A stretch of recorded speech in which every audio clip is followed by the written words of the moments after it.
Punjabi radio USA ਸੁਣ ਰਹੇ ਸਾਰੇ ਸਰੋਤਿਆਂ ਨੂੰ ਬਲਵਿੰਦਰ ਕੌਰ ਵੱਲੋਂ ਪਿਆਰ ਭਰੀ ਸਤਿ ਸ਼੍ਰੀ ਅਕਾਲ। ਪ੍ਰੋਗਰਾਮ ਖਬਰ ਤੇ ਨਜ਼ਰ ਦੇ ਵਿੱਚ ਸਾਡੇ ਨਾਲ ਹੋਣਗੇ ਪਟਿਆਲਾ ਸਟੂਡੀਓ ਤੋਂ ਬਲਤੇਜ ਪੰਨੂ ਜੀ, ਦੱਸਣਗੇ ਭਾਰਤ ਵਿੱਚ ਪੰਜਾਬ ਦੇ ਵਿੱਚ ਕੀ ਕੁਝ ਵਾਪਰਿਆ। ਖਬਰਾਂ ਤੋਂ ਪਹਿਲਾਂ ਧੰਨਵਾਦ ਸਾਡੇ ਸਪਾਂਸਰ ਦਾ, ਜਿਨ੍ਹਾਂ ਨੇ ਇਸ ਪ੍ਰੋਗਰਾਮ ਨੂੰ ਸਪਾਂਸਰ ਕੀਤਾ, ਸਭ ਤੱਕ ਪਹੁੰਚਾਇਆ। ਦਲਜੀਤ ਸਿੰਘ, ਅਮਰਜੀਤ ਕੌਰ ਟਰਲਿਕ, ਮਨਜੀਤ ਸਿੰਘ ਦੀਵਾਨਾ ਫਰਜ਼ਨੋ, ਸਤਨਾਮ ਸਿੰਘ ਸ਼ੇਰਗਿੱਲ ਸਲਮਾ, ਗੁਰਦੀਪ ਸਿੰਘ ਬਿਰਦੀ ਕਲੋਵਸ, ਖਾਲਸਾ ਇੰਸ਼ੋਰੈਂਸ ਏਜੰਸੀ ਸੈਨੋ ਜੇ 4082722500 ਹਰ ਇੱਕ ਤਰ੍ਹਾਂ ਦੀ ਇੰਸ਼ੋਰੈਂਸ ਕਰਦੇ ਨੇ। ਸਾਡੇ ਨਾਲ ਜੁੜ ਚੁੱਕੇ ਨੇ ਬਲਤੇਜ ਪੰਨੂ ਜੀ, ਸਤਿ ਸ਼੍ਰੀ ਅਕਾਲ, ਸਵਾਗਤ ਹੈ ਜੀ। ਸਤਿ ਸ਼੍ਰੀ ਅਕਾਲ ਜੀ, ਮਿਹਰਬਾਨੀ। ਅੱਜ ਹੀ ਤੇ ਚੱਲਦੇ ਹਾਂ ਅੱਜ ਦੀਆਂ ਖਬਰਾਂ ਵੱਲ। ਕਿਸਾਨਾਂ ਦੀ ਅਗਲੀ ਰੂਪ ਰੇਖਾ ਲਈ ਮੀਟਿੰਗ ਅੱਜ। ਬਿਲਕੁਲ ਜੀ, ਕੱਲ ਐਕਚੁਅਲੀ ਜੋ ਕੁਝ ਹੋਇਆ ਦਿੱਲੀ ਦੇ ਵਿੱਚ ਉਹ ਸਭ ਦੇ ਜਿਹੜਾ ਉਹ ਸਾਹਮਣੇ ਹੈ ਕਿ ਕਿਸ ਤਰੀਕੇ ਦੇ ਨਾਲ ਇਹਨੂੰ ਤਾਰ ਪੀਡੋ ਕਰਨ ਦੇ ਵਾਸਤੇ ਜਿਹੜਾ ਸੀਗਾ ਕੇਂਦਰ ਦੀ ਸਰਕਾਰ ਨੇ ਇੱਕ ਪਾਸੇ ਤਾਂ ਕਿਸਾਨ ਉੱਥੇ ਸੱਦ ਲਏ ਵੀ ਆਓ ਤੁਹਾਡੇ ਨਾਲ ਮੀਟਿੰਗ ਕਰਨੀ ਆ, ਦੂਜੇ ਪਾਸੇ ਇੱਥੇ 9 ਜਿਹੜੇ ਮੰਤਰੀ ਸੀ ਉਹ ਝੋਕ ਦਿੱਤੇ ਪੰਜਾਬ ਦੇ ਵਿੱਚ ਵਰਚੁਅਲ ਮੀਟਿੰਗਾਂ ਕਰਨ ਦੇ ਵਾਸਤੇ। ਜਿਨ੍ਹਾਂ ਮੰਤਰੀਆਂ ਨੇ ਉੱਥੇ ਕਿਸਾਨਾਂ ਦੇ ਨਾਲ ਬਹਿ ਕੇ ਗੱਲਬਾਤ ਕਰਨੀ ਸੀ, ਉਹ ਵੀਡੀਓ ਦੇ ਰਾਹੀਂ ਇੱਥੇ ਲੋਕਾਂ ਨੂੰ ਜਿਹੜਾ ਸੀਗਾ ਜੀ ਉਹ ਮੂਰਖ ਬਣਾਉਂਦੇ ਰਹੇ। ਉੱਥੇ ਇੱਕ ਅਫਸਰ ਨੂੰ ਜਿਹੜਾ ਸੀ ਮੀਟਿੰਗ ਦੇ ਵਿੱਚ ਭੇਜ ਦਿੱਤਾ। ਜਦੋਂ 29 ਕਿਸਾਨ ਜਥੇਬੰਦੀਆਂ ਇਕੱਠੀਆਂ ਹੋਣ, ਉਹਨਾਂ ਨੇ 7 ਮੈਂਬਰੀ ਇੱਕ ਕਮੇਟੀ ਬਣਾਈ ਹੋਈ ਹੋਵੇ, ਆਫੀਸ਼ੀਅਲੀ ਤੌਰ ਦੇ ਉੱਤੇ ਇਹਨਾਂ ਦਾ ਸੱਦਾ ਜਿਹੜਾ ਉਹਨਾਂ ਨੇ ਐਕਸੈਪਟ ਕੀਤਾ ਹੋਵੇ, ਤੇ ਫਿਰ ਉਹਨਾਂ ਨੂੰ ਉੱਥੇ ਜਿਹੜਾ ਜੀ ਅੱਗੋਂ ਮਿਲਣ ਦੇ ਵਾਸਤੇ ਉਹ ਜਿਹੜਾ ਇੱਕ ਅਫਸਰ ਬੈਠਾ ਹੋਇਆ ਹੋਵੇ, ਕੋਈ ਮੰਤਰੀ ਨਾ ਹੋਵੇ, ਇਹ ਆਪਣੇ ਆਪ ਦੇ ਵਿੱਚ ਜਿਹੜਾ ਜੀ ਉਹ ਸਵਾਲ ਸੀਗਾ। ਇਹਨੂੰ ਵੱਧ ਮੇਰਾ ਖਿਆਲ ਬੇਇੱਜ਼ਤੀ ਜਿਹੜੀ ਹੈ ਜੀ ਉਹ ਕਿਸਾਨਾਂ ਦੀ ਨਹੀਂ ਹੋ ਸਕਦੀ, ਜਥੇਬੰਦੀਆਂ ਦੀ ਨਹੀਂ ਹੋ ਸਕਦੀ, ਜਿੰਨੀ ਕਰਨ ਦੀ ਕੋਸ਼ਿਸ਼ ਜਿਹੜੀ ਉਹ ਕੀਤੀ ਗਈ, ਜਿਹਦੇ ਕਰਕੇ ਵਿੱਚੋਂ ਛੱਡ ਕੇ ਜਿਹੜੀ ਸੀ ਉਹ ਮੀਟਿੰਗ ਆ ਗਏ ਕਿਸਾਨ। ਉਹਨਾਂ ਨੇ ਬਾਹਰ ਆ ਕੇ ਜਿਹੜੇ ਸੀਗੇ ਕਾਨੂੰਨ ਬਣੇ ਖੇਤੀ ਦੇ, ਉਹਦੀਆਂ ਕਾਪੀਆਂ ਜਿਹੜੀਆਂ ਜੀ ਉਹ ਸਾੜੀਆਂ, ਔਰ ਕਾਪੀਆਂ ਜਿਹੜੀਆਂ ਸਾੜਨ ਤੋਂ ਬਾਅਦ ਇਹ ਗੱਲ ਕਹੀ ਕਿ ਅਗਲੇ ਜਿਹੜਾ ਉਹਨਾਂ ਦਾ ਸੰਘਰਸ਼ ਹੈ ਉਹਦੀ ਰੂਪ ਰੇਖਾ ਜਿਹੜੀ ਉਹ ਤਿੱਖੀ ਹੋਊਗੀ। ਅੱਜ ਜਿਹੜੇ ਇਸ ਮਾਮਲੇ ਦੇ ਉੱਤੇ ਚੰਡੀਗੜ੍ਹ ਦੇ ਵਿੱਚ 29 ਕਿਸਾਨ ਜਥੇਬੰਦੀਆਂ ਦੀ ਮੀਟਿੰਗ ਜਿਹੜੀ ਆ ਉਹ ਹੋਊਗੀ। ਹਾਲਾਂਕਿ ਬਾਅਦ ਦੇ ਵਿੱਚ ਜਿਹੜੇ ਕੇਂਦਰੀ ਮੰਤਰੀ ਇੱਕ ਪ੍ਰਕਾਸ਼ ਜਾਵੜੇਕਰ, ਉਹਦਾ ਬਿਆਨ ਜਿਹੜਾ ਜੀ ਆਇਆ ਕਿ ਸਰਕਾਰ ਨਵੇਂ ਖੇਤੀ ਕਾਨੂੰਨਾਂ ਬਾਰੇ ਵਿਚਾਰ ਚਰਚਾ ਕਰਨ ਲਈ ਹਮੇਸ਼ਾ ਤਿਆਰ ਹੈ। ਕਿਹਦੇ ਨਾਲ ਵਿਚਾਰ ਚਰਚਾ ਕਰਨ ਦੇ ਵਾਸਤੇ ਤਿਆਰ ਹੈ ਇਹ ਨਹੀਂ ਜਿਹੜਾ ਜੀ ਦੱਸਿਆ।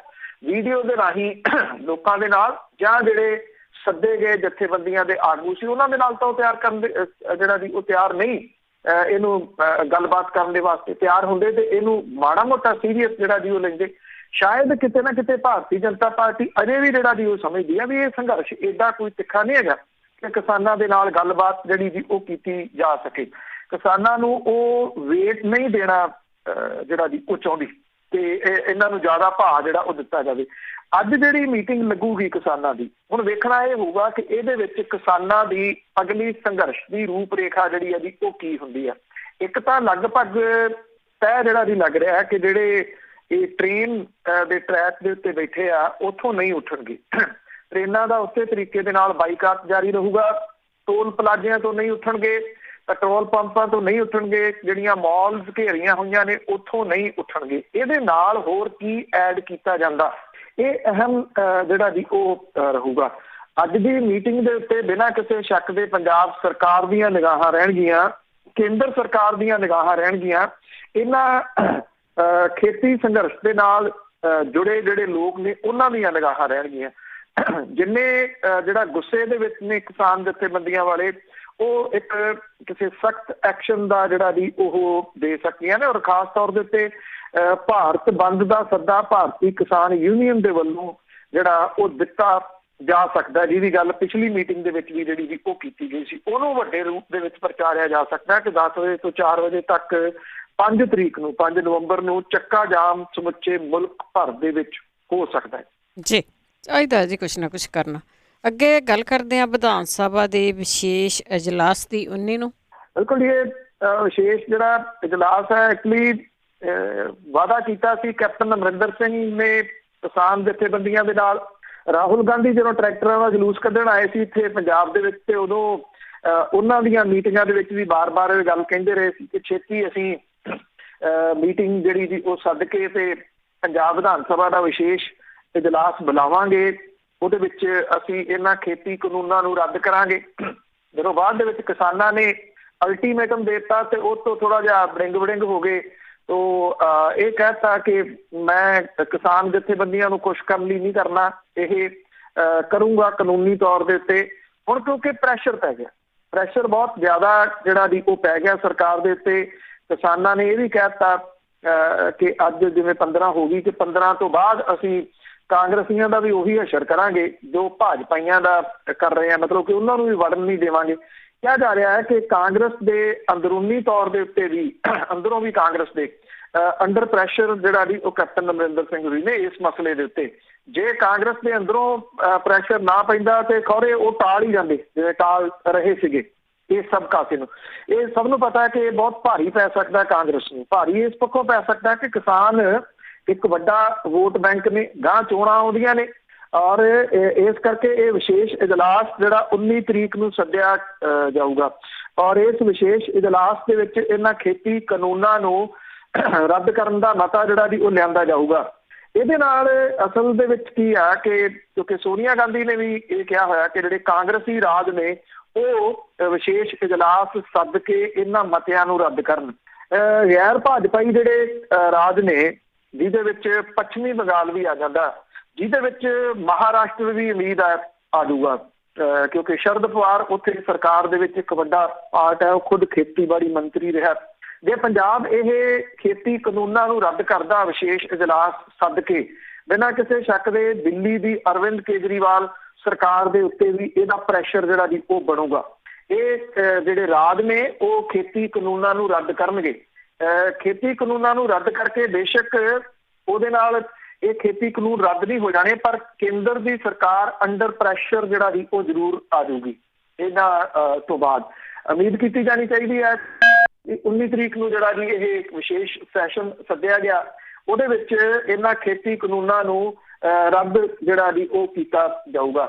ਇਹਦੇ ਸੰਬੰਧੀ ਅੱਜ ਪੰਜਾਬ ਦੇ ਰਾਜਪਾਲ ਨੂੰ ਜਿਹੜਾ ਜੀ ਭਾਰਤੀ ਸੰਵਿਧਾਨ ਦੀ ਧਾਰਾ 174 ਦੇ ਕਲੌਜ਼ 1 ਦੇ ਤਹਿਤ 15ਵੀਂ ਵਿਧਾਨ ਸਭਾ ਦਾ 13ਵਾਂ ਵਿਸ਼ੇਸ਼ ਇਜਲਾਸ ਸੱਦਣ ਦੀ ਅਧਿਕਾਰ ਜਿਹੜਾ ਜੀ ਉਹ ਕੀਤਾ ਗਿਆ। ਇਸ ਬਿੱਲ ਦੀ ਰੂਪਰੇਖਾ ਦੇ ਬਾਰੇ ਕੋਈ ਗੱਲ ਜ਼ਾਹਰ ਨਹੀਂ ਕੀਤੀ ਗਈ, ਪਰ ਇੰਨਾ ਪਤਾ ਲੱਗਿਆ ਕਿ ਭਾਰਤੀ ਸੰਵਿਧਾਨ ਦੀ ਸਮਵਰਤੀ ਸੂਚੀ ਦੇ ਵਿਸ਼ੇ ਦੇ ਉੱਤੇ ਰਾਜ ਸਰਕਾਰ ਨੂੰ ਕਾਨੂੰਨ ਬਣਾਉਣ ਦੇ ਮਿਲੇ ਅਧਿਕਾਰ ਦੀ ਵਰਤੋਂ ਇਹਦੇ ਵਿੱਚ ਜਿਹੜੀ ਜੀ ਉਹ ਕੀਤੀ ਜਾਊਗੀ। ਕਿਉਂਕਿ ਇਹ ਜਿਹੜਾ ਸੰਵਿਧਾਨ ਆ ਉਹ ਇਹ ਗੱਲ ਕਹਿੰਦਾ ਖੇਤੀ ਜਿਹੜੀ ਆ ਉਹ ਸੂਬੇ ਦਾ ਸਬਜੈਕਟ ਹੈ, ਉਹਦੇ ਤਹਿਤ ਇਹ ਜਿਹੜਾ ਜੀ ਉਹ ਲਿਆਂਦਾ ਜਾਊਗਾ ਕਿ ਸੂਬਾ ਇਹ ਕਹੇ ਵੀ ਤੁਸੀਂ ਦਖਲ ਇਹਦੇ ਵਿੱਚ ਕਿਵੇਂ ਜਿਹੜਾ ਜੀ ਉਹ ਦਿੱਤਾ। ਇਸ ਕਰਕੇ ਅਸੀਂ ਇਹਨਾਂ ਕਾਨੂੰਨਾਂ ਨੂੰ ਰੱਦ ਕਰਦੇ ਹਾਂ। ਜਿਹੜੀ ਗੱਲ ਦੂਸਰੀ ਉੱਠ ਰਹੀ ਆ ਕਿ ਸਮੁੱਚੇ ਪੰਜਾਬ ਨੂੰ ਮੰਡੀ ਐਲਾਨ ਦਿੱਤਾ ਜਾਵੇ। ਜੇ ਸਮੁੱਚੇ ਪੰਜਾਬ ਨੂੰ ਮੰਡੀ ਐਲਾਨ ਦਿੱਤਾ ਜਾਂਦਾ ਤੇ ਫਿਰ ਜਿਹੜੀਆਂ ਦੂਜੀਆਂ ਮੰਡੀਆਂ ਨੇ ਉਹ ਆਉਣਗੀਆਂ ਹੀ ਨਹੀਂ, ਜਿਹੜੀਆਂ ਇਹਨਾਂ ਨੇ ਪ੍ਰਾਈਵੇਟ ਤੌਰ ਦੇ ਉੱਤੇ ਜਿਹੜੀਆਂ ਜੀ ਉਹ ਖੁੱਲਣੀਆਂ। ਉਹ ਟੈਕਨੀਕਲ ਇੱਕ ਵੱਡਾ ਜਿਹੜਾ ਜੀ ਉਹ ਪੁਆਇੰਟ ਰਹੂਗਾ। ਸੋ ਜਿੰਨੀ ਦੇਰ ਤੱਕ ਇਹਦਾ ਵਿਸਤਾਰ ਨਹੀਂ ਸਾਹਮਣੇ ਆ ਜਾਂਦਾ ਕਿ ਇਹ ਜਿਹੜਾ ਬਿੱਲ ਪੇਸ਼ ਕੀਤਾ ਜਾਊਗਾ, ਵਿਸ਼ੇਸ਼ ਬਿੱਲ ਜਿਹੜਾ ਜੀ ਕਾਨੂੰਨਾਂ ਨੂੰ ਰੱਦ ਕਰਦਾ, ਉਹਦੇ ਵਿੱਚ ਕਿਹੜੇ ਕਿਹੜੇ ਕਲੌਜ਼ ਪਾਏ ਗਏ ਆ, ਉਨੀ ਦੇਰ ਤੱਕ ਅਜੇ ਇਹਦੇ ਉੱਤੇ ਬਹੁਤੀ ਗੱਲ ਜਿਹੜੀ ਜੀ ਉਹ ਕਰਨੀ ਠੀਕ ਨਹੀਂ ਹੋਊਗੀ ਜੀ।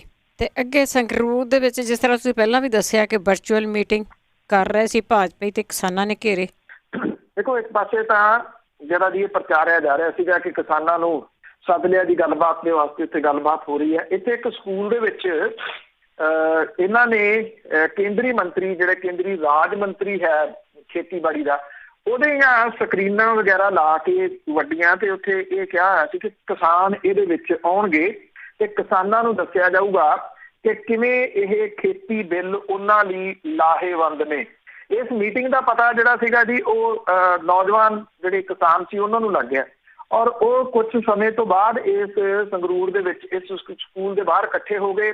ਅੱਗੇ ਤੋਂ ਅੱਗੇ ਮੈਸੇਜ ਪਹੁੰਚ ਗਏ। ਫਿਰ ਮਿੰਟੋ ਮਿੰਟੀ ਜਿਹੜੀਆਂ ਕਿਸਾਨ ਜਥੇਬੰਦੀਆਂ ਦੇ ਆਗੂ, ਉਹਦੇ ਵਿੱਚ ਵੱਡੀ ਗਿਣਤੀ ਦੇ ਵਿੱਚ ਔਰਤਾਂ ਵੀ ਸ਼ਾਮਲ ਸਨ, ਨੌਜਵਾਨ ਜਿਹੜਾ ਸ਼ਾਮਲ ਸਨ, ਉਹਨਾਂ ਨੇ ਆ ਕੇ ਇਸ ਸਕੂਲ ਨੂੰ ਘੇਰ ਲਿਆ, ਔਰ ਪੁਲਿਸ SSP ਦੀ ਅਗਵਾਈ ਦੇ ਵਿੱਚ ਵੱਡੀ ਗਿਣਤੀ 'ਚ ਪਹੁੰਚ ਗਈ। ਨਾ ਪਹੁੰਚਦੀ ਤੇ ਜਿਹੜਾ ਜੀ ਉਹ ਕਿਸਾਨ ਗੁੱਸੇ ਦੇ ਵਿੱਚ ਸਨ। ਉਸ ਵੇਲੇ ਕਿਸਾਨਾਂ ਨੇ ਇਹ ਗੱਲ ਕਹੀ ਕਿ ਇਹ ਮੀਟਿੰਗ ਜੇ ਤੁਰੰਤ ਬੰਦ ਨਾ ਹੋਈ ਤੇ ਅਸੀਂ ਸਕੂਲ ਦੇ ਅੰਦਰ ਐਂਟਰ ਕਰ ਜਾਵਾਂਗੇ, ਫਿਰ ਅਸੀਂ ਆਪਣੇ ਤੌਰ ਦੇ ਉੱਤੇ ਆਪਣੇ ਤਰੀਕੇ ਦੇ ਨਾਲ ਇਸ ਮੀਟਿੰਗ ਨੂੰ ਬੰਦ ਕਰਾਵਾਂਗੇ।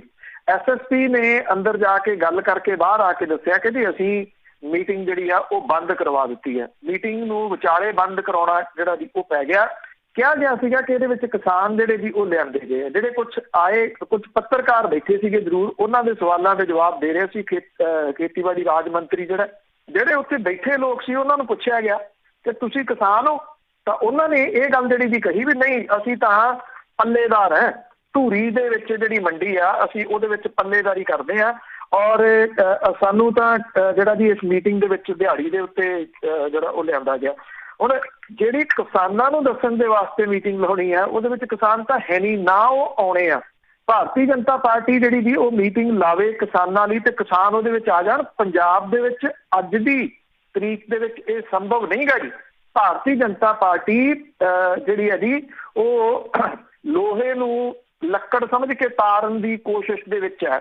ਇਹ ਦੱਸਣ ਦੀ ਕੋਸ਼ਿਸ਼ ਦੇ ਵਿੱਚ ਹੈ ਹਾਈ ਕਮਾਂਡ ਨੂੰ ਵੀ ਆਹ ਦੇਖੋ ਜੀ, ਅਸੀਂ ਤਾਂ ਵਰਦੀਆਂ ਦੇ ਵਿੱਚ ਇੱਥੇ ਵਰਚੁਅਲ ਮੀਟਿੰਗਾਂ ਜਿਹੜੀਆਂ ਜੀ ਉਹ ਲਾ ਰਹੇ ਹਾਂ। ਪਰ ਕਿਸਾਨ ਉਦੋਂ ਤੇਜ਼ ਨੇ, ਔਰ ਕਮਿਊਨੀਕੇਸ਼ਨ ਜਿਹੜਾ ਜੀ ਉਹ ਸਿਸਟਮ ਸਟਰੋਂਗ ਹੈ, ਜਿਹੜਾ ਕਿ ਮਿੰਟੋ ਮਿੰਟੀ ਅੱਗੇ ਤੋਂ ਅੱਗੇ ਸੁਨੇਹੇ ਲਾ ਦਿੰਦਾ ਕਿ ਪਹੁੰਚ ਜਾਓ ਇੱਥੇ, ਔਰ ਫਿਰ ਮਿੰਟਾਂ ਦੇ ਵਿੱਚ ਜਿਹੜਾ ਜੀ ਇਹ ਲੋਕ ਉੱਥੇ ਪਹੁੰਚ ਜਾਂਦੇ ਨੇ ਔਰ ਉਸ ਮੀਟਿੰਗ ਨੂੰ ਜਿਹੜਾ ਉਹ ਰੋਕ ਦਿੰਦੇ ਆ।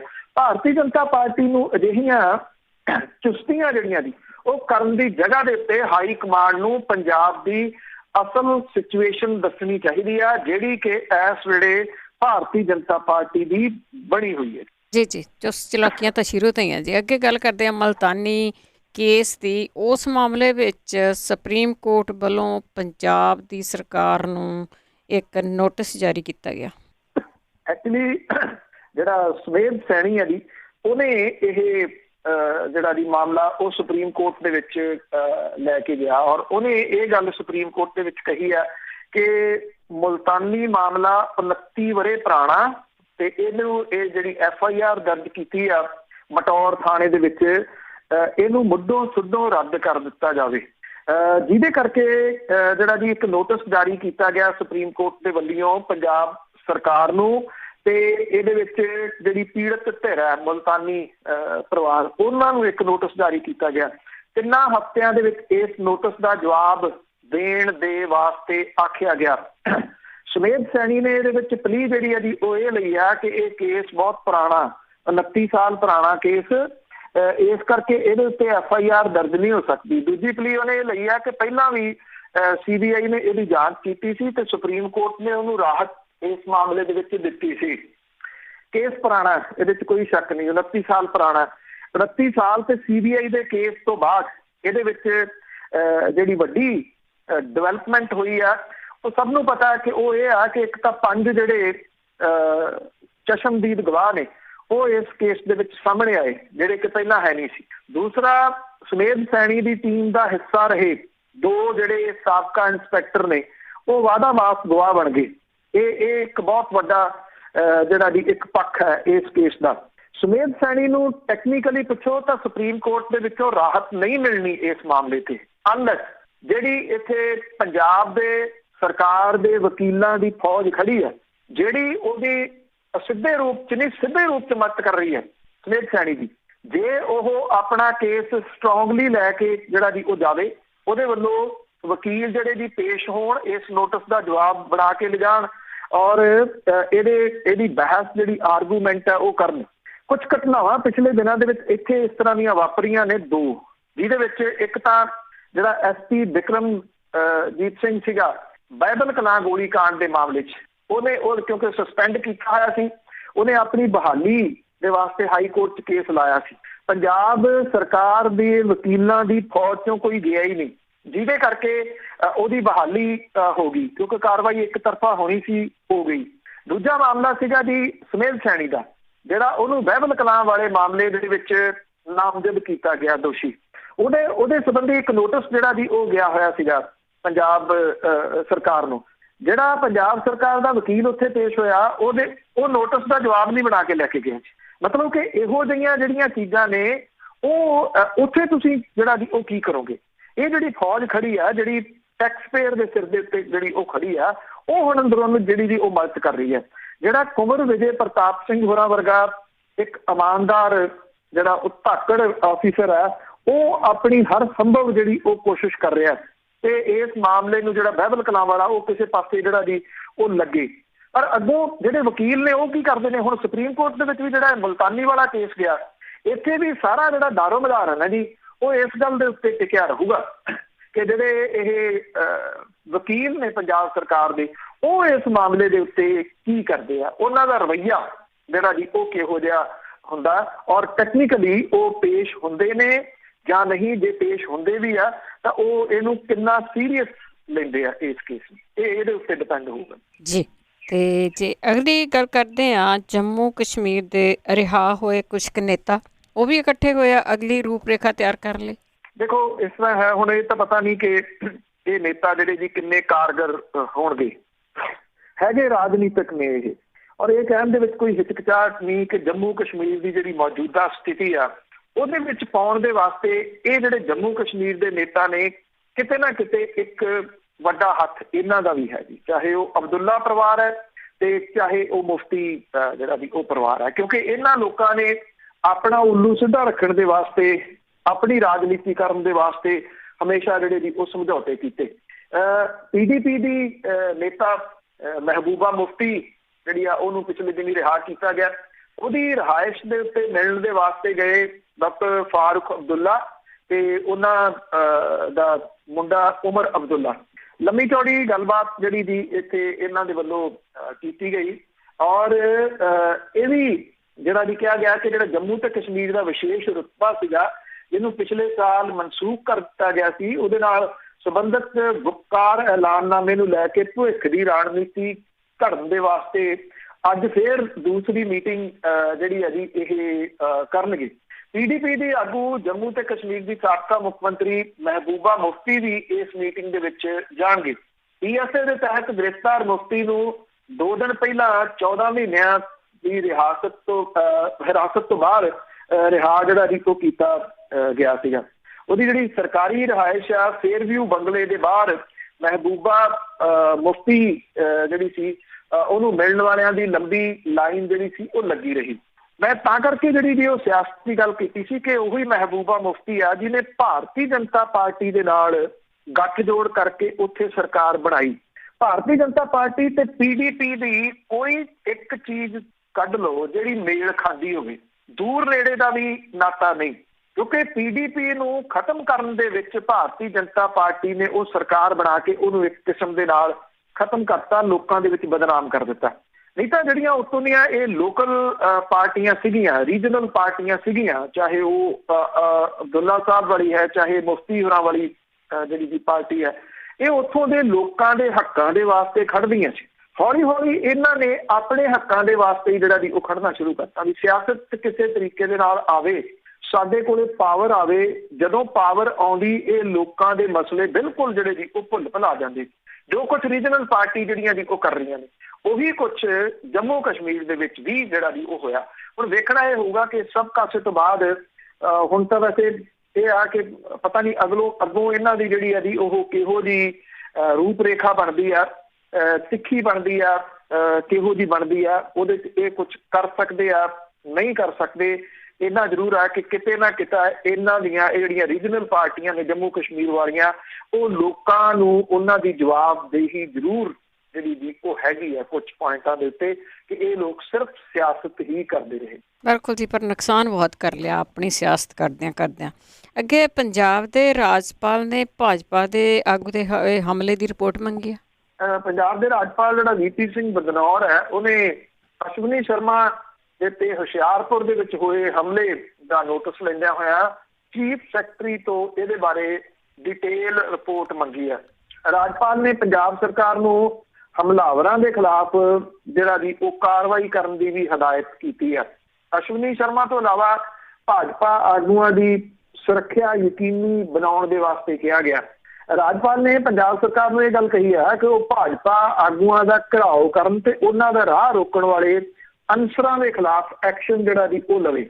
ਜਿਹੜੇ ਭਾਜਪਾ ਆਗੂ ਆ ਉਹ ਇਸ ਹਮਲੇ ਤੇ ਸਿਆਸਤ ਇਉਂ ਕਰ ਰਹੇ ਆ ਕਿ ਉਹ ਇਹ ਕਹਿੰਦੇ ਆ ਕਿ ਇਹ ਹਮਲਾ ਕਾਂਗਰਸੀਆਂ ਨੇ ਕਰਵਾਇਆ, ਕਿਉਂਕਿ ਉਹ ਸਿੱਧਾ ਕਿਸਾਨਾਂ ਦੇ ਉੱਤੇ ਦੋਸ਼ ਨਹੀਂ ਜਿਹੜਾ ਜੀ ਉਹ ਲਾ ਰਹੇ। ਮੁੱਖ ਮੰਤਰੀ ਨੇ ਜਿਹੜਾ ਜੀ ਇਹ ਗੱਲ ਕਹੀ ਹੈ ਕਿ ਪੰਜਾਬ ਦੀ ਅਮਨ ਕਾਨੂੰਨ ਦੀ ਵਿਵਸਥਾ ਜਿਹੜੀ ਆ ਉਹ ਭੰਗ ਕਰਨ ਦੇ ਵਾਸਤੇ ਭਾਜਪਾ ਭੜਕਾਊ ਕਾਰਵਾਈਆਂ ਜਿਹੜੀਆਂ ਜੀ ਉਹ ਕਰ ਰਹੀ ਹੈ। ਉਹ ਇਹ ਕਹਿੰਦੇ ਆ ਕਿ ਪੁਲਿਸ ਪਹਿਲਾਂ ਵੱਖ-ਵੱਖ ਕਿਸਾਨ ਯੂਨੀਅਨ ਦੇ ਮੈਂਬਰਾਂ ਦੀ ਇਸ ਘਟਨਾ ਲਈ ਜ਼ਿੰਮੇਵਾਰ ਵਿਅਕਤੀਆਂ ਵਜੋਂ ਪਛਾਣ ਕਰ ਚੁੱਕੀ ਹੈ। ਕੈਪਟਨ ਨੇ ਇਹ ਵੀ ਕਿਹਾ ਕਿ ਏਦਾਂ ਲੱਗਦਾ ਹੈ ਕਿ ਭਾਜਪਾ ਦੇ ਪੰਜਾਬ ਪ੍ਰਧਾਨ ਆਪਣੀ ਪਾਰਟੀ ਦੇ ਹਿੱਤ ਅੱਗੇ ਵਧਾਉਣ ਲਈ ਕੂੜ ਪ੍ਰਚਾਰ ਫੈਲਾਉਣ ਲਈ ਪੱਬਾਂ ਭਾਰ ਨੇ ਤੇ ਜਿਹੜੇ ਖੇਤੀ ਕਾਨੂੰਨਾਂ ਦੇ ਬਾਰੇ ਤਾਂ ਕਿ ਭਾਜਪਾ ਖਿਲਾਫ ਕਿਸਾਨਾਂ ਦੇ ਵਿੱਚ ਪੈਦਾ ਹੋਇਆ ਰੋਹ ਉੱਥੋਂ ਲੋਕਾਂ ਦਾ ਧਿਆਨ ਜਿਹੜਾ ਵੀ ਉਹ ਹਟਾਇਆ ਜਾ ਸਕੇ। ਉਧਰ ਇਹਦੇ ਵਿੱਚ ਐਂਟਰੀ ਮਾਰਦੇ ਆ ਜਿਹੜਾ ਮੈਂਬਰ ਪਾਰਲੀਮੈਂਟ ਹੈ ਰਵਨੀਤ ਬਿੱਟੂ, ਉਹਨੇ ਇਹ ਕਿਹਾ ਕਿ ਜੀ ਕਿਸਾਨਾਂ ਦੇ ਉੱਤੇ ਪਰਚਾ ਦਰਜ ਕਿਉਂ ਕਰਨਾ, ਮੇਰੇ ਉੱਤੇ ਪਰਚਾ ਦਰਜ ਜਿਹੜਾ ਜੀ ਉਹ ਕੀਤਾ ਜਾਵੇ। ਉਹ ਕਹਿੰਦਾ ਮੈਂ ਜ਼ਿੰਮੇਵਾਰੀ ਲੈਣਾ ਕਿ ਇਹ ਹਮਲਾ ਮੈਂ ਕਰਵਾਇਆ।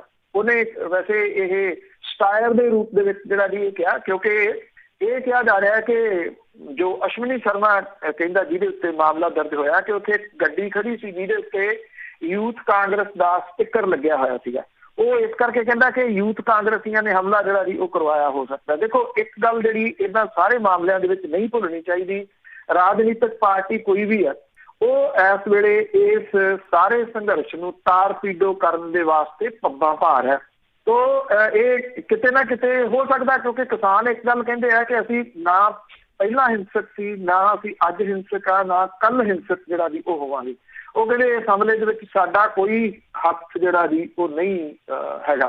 ਤਾਂ ਫਿਰ ਜੇ ਹੱਥ ਨਹੀਂ ਗਾ ਤੇ ਇਸ ਮਾਮਲੇ ਦੀ ਹੁਣ ਜਾਂਚ ਹੋਊਗੀ ਜਾਂ ਨਹੀਂ, ਹੋਣੀ ਤਾਂ ਚਾਹੀਦੀ ਹੈ। ਕਈ ਵਾਰੀ ਉਹ ਹੁੰਦਾ ਕਿ ਇਹੋ ਜਿਹੇ ਕੰਮ ਦੇ ਵਿੱਚ ਉਹ ਜਿਹੜੇ ਰੌਲਾ ਪਾਉਂਦਾ ਨਾ ਕਿਸੇ ਟਾਈਮ ਕਿ ਪਿੰਡ ਦੇ ਵਿੱਚ ਚੋਰ ਚੋਰ, ਉਹ ਮੁੜ ਕੇ ਲੱਭਦਾ ਹੀ ਨਹੀਂ, ਉਹ ਰੌਲਾ ਪਾ ਕੇ ਨਿਕਲ ਜਾਂਦਾ, ਪੂਰਾ ਪਿੰਡ ਜਿਹੜਾ ਜੀ ਉਹ ਭੱਜਿਆ ਜਾਂਦਾ ਹੁੰਦਾ ਚੋਰ ਦੇ ਮਗਰ।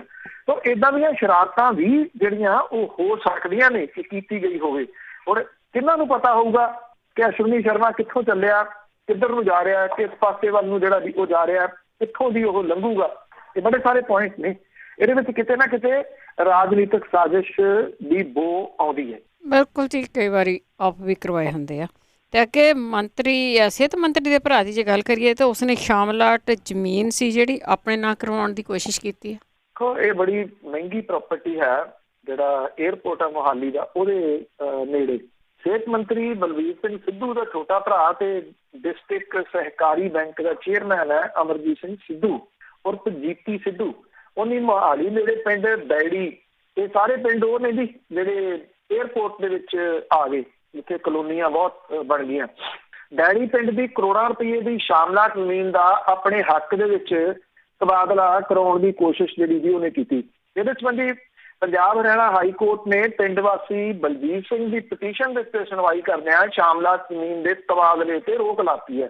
ਔਰ ਜਿਹੜਾ ਜੀ ਜਿਹਨੇ ਇਹ ਲੈ ਕੇ ਗਿਆ ਹਾਈ ਕੋਰਟ ਦੇ ਵਿੱਚ, ਉਹਨੇ ਇਹ ਗੱਲ ਕਹੀ ਹੈ ਕਿ ਪਿੰਡ ਡੈਡੀ ਦੇ ਵਿੱਚ ਕੋਈ 43 ਕਨਾਲ ਜ਼ਮੀਨ ਜਿਹੜੀ ਜੀ ਉਹ ਹੈ, ਜਿਹਦਾ ਤਬਾਦਲਾ ਪ੍ਰਾਈਵੇਟ ਫਰਮ ਦੇ ਨਾਲ ਕੀਤਾ ਗਿਆ ਸੀ। ਔਰ ਇਸ ਪ੍ਰਾਈਵੇਟ ਕੰਪਨੀ ਦੇ ਵਿੱਚ ਸਿਹਤ ਮੰਤਰੀ ਦਾ ਭਰਾ ਜੀਤੀ ਸਿੱਧੂ ਵੀ ਹਿੱਸੇਦਾਰ ਹੈ। ਉਹਨੇ ਇਹ ਗੱਲ ਕਹੀ ਕਿ 9 ਜੂਨ ਨੂੰ ਵਿੱਤ ਕਮਿਸ਼ਨਰ ਨੇ ਸ਼ਾਮਲਾਟ ਜ਼ਮੀਨ ਦਾ ਤਬਾਦਲਾ ਕਰਨ ਦੇ ਆਦੇਸ਼ ਦਿੱਤੇ ਸੀਗੇ। ਔਰ ਇਹਦੇ ਸੰਬੰਧੀ ਪਿੰਡ ਵਾਸੀ ਜਿਹੜਾ ਬਲਜੀਤ ਸਿੰਘ ਹੈ ਉਹਨੇ ਹਾਈ ਕੋਰਟ ਦਾ ਜਾ ਬੂਹਾ ਖੜਕਾਇਆ। ਉਹਨੇ ਇਹ ਕਿਹਾ ਕਿ ਜਿਹੜੀ ਜ਼ਮੀਨ ਦੇ ਨਾਲ ਤਬਾਦਲਾ ਕੀਤਾ ਗਿਆ ਉਹ ਜ਼ਮੀਨ ਦੇ ਲਗਭਗ 6 ਏਕੜ ਦਾ ਫਰੰਟ ਹੈ, ਜਿਹੜਾ ਕਿ ਮੋਹਾਲੀ ਕੌਮਾਂਤਰੀ ਏਅਰਪੋਰਟ ਸੜਕ ਦੇ ਨਾਲ ਲੱਗਦਾ ਹੈ, ਜਦੋਂ ਕਿ ਪ੍ਰਾਈਵੇਟ ਫਰਮ ਦੀ ਮਲਕੀਅਤ ਵਾਲੀ ਜ਼ਮੀਨ ਪਿੰਡ ਬੈੜੀ ਵਾਲੇ ਚੋ ਦੇ ਨਾਲ ਲੱਗਦੀ ਸੀ। ਇਹ ਜ਼ਮੀਨ ਕਾਫੀ ਪਿੱਛੇ ਜਿਹੜੀ ਉਹ ਹਟਵੀਂ ਹੈ।